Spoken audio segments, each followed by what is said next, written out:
Real Madrid. Real Madrid really thinks it invented football. When things don't go their way, they don't blame tactics, players, or their crying star player at left wing. They blame referees. Yep, that's right. In 2025, they took it to a whole new level. Pre-Copa del Rey final versus Barcelona. Madrid's official TV channel, Real Madrid TV, dropped a mini-doc accusing the match referee, Ricardo de Burgos, of being a secret Blaugrana agent or something. They literally aired a highlight reel of every time he messed up against Madrid. Imagine if your boss or teacher showed a PowerPoint of your mistakes right before your annual review. Now imagine 5 million people watching it. De Burgos, poor guy, went to a press conference and straight up cried. Maybe all his own fault? Nah, don't think so. On national TV, he even said his kid got called son of a thief at school.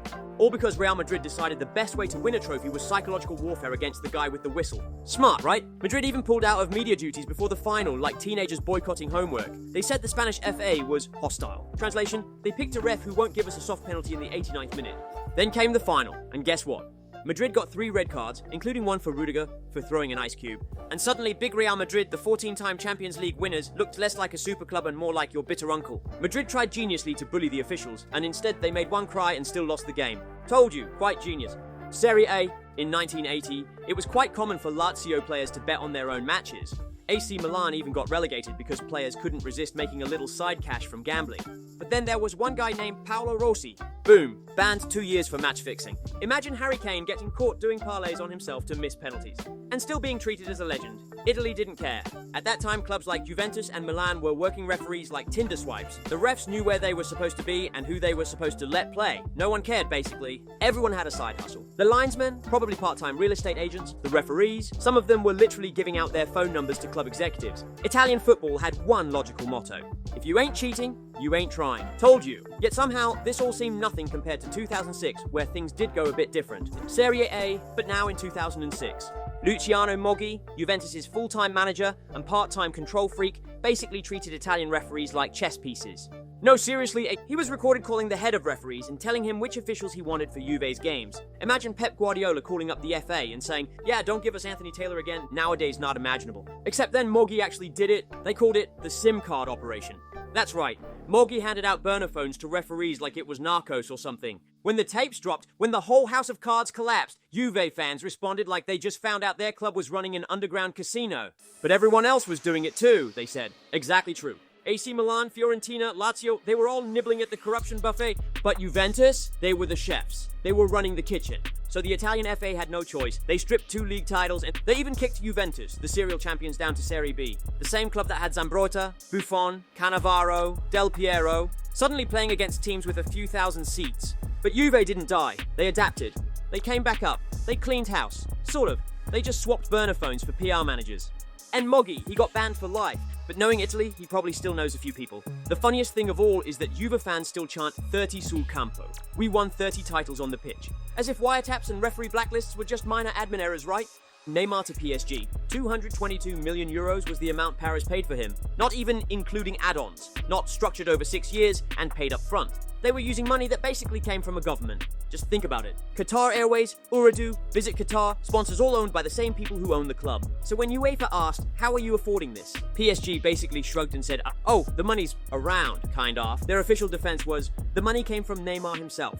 Yes, Neymar paid his own release clause. Sounds logical. With what? A GoFundMe? Number the Qatari state gave Neymar a promotional contract to be a World Cup ambassador, then he used that money to buy himself out of Barcelona. Do you still get it? Maybe it's me, but that sounds like money laundering with a football scarf wrapped around it. That's because it was. UEFA did investigate, then tried to ban PSG. Then CAS, the sports court, said, actually, the evidence is too old now. Case closed. Boom. Meanwhile, PSG went shopping. Mbappe, Donnarumma, Ramos, Hakimi. They turned financial fair play into a group project where they copied Chelsea's homework and made it even more blatant. But then Neymar even got injured before every Champions League knockout round. Used the summer to throw birthday parties that looked like Coachella, while PSG fans slowly realized they'd bought a TikTok influencer with shin pads. La Liga, or Spain, or delusional accounting. In 2021, Barcelona announced they were 1.35 billion euros in debt. That's not a typo, that's buy a small country money. So naturally, their solution was to sign Lewandowski, Rafinha, Koundé, and re-sign Ousmane, hamstring Dembélé. How? Still don't know, basically. They sold future TV rights like they were pawning family heirlooms. Give us 300 million euros now, and you can have La Liga broadcast in 2040. And yet, La Liga let it happen. Why? Because letting Barcelona die would be like Netflix canceling Stranger Things halfway through. The product is too juicy. But then there's Real Madrid, or the one who pretends he has a job but really just lives off the family inheritance.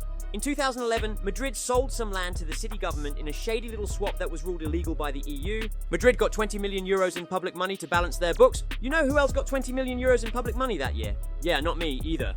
But wait, it gets crazier. In 2004, they pulled the same trick. Sold training ground land to the city, who rezoned it, flipped it, and then gave Madrid a stadium. Call it real estate fraud. Call it just another Tuesday at Real Madrid. Both these clubs have been drowning in debt, but somehow always buying players. Always extending contracts. Always giving out salaries that would bankrupt NASA. Meanwhile, mid-table clubs are out here crowdfunding new kits. Paris Saint-Germain and 222 million euros in court. The original transfer from Santos to Barcelona in 2013 was already shady. Barcelona said the fee was 57.1 million euros. But then Spanish prosecutors found it was actually closer to 83 million euros, and most of that extra cash went to, I don't even know. The Brazilian investment group DIS, who owned 40% of Neymar's economic rights, got just 6.8 million euros out of the deal.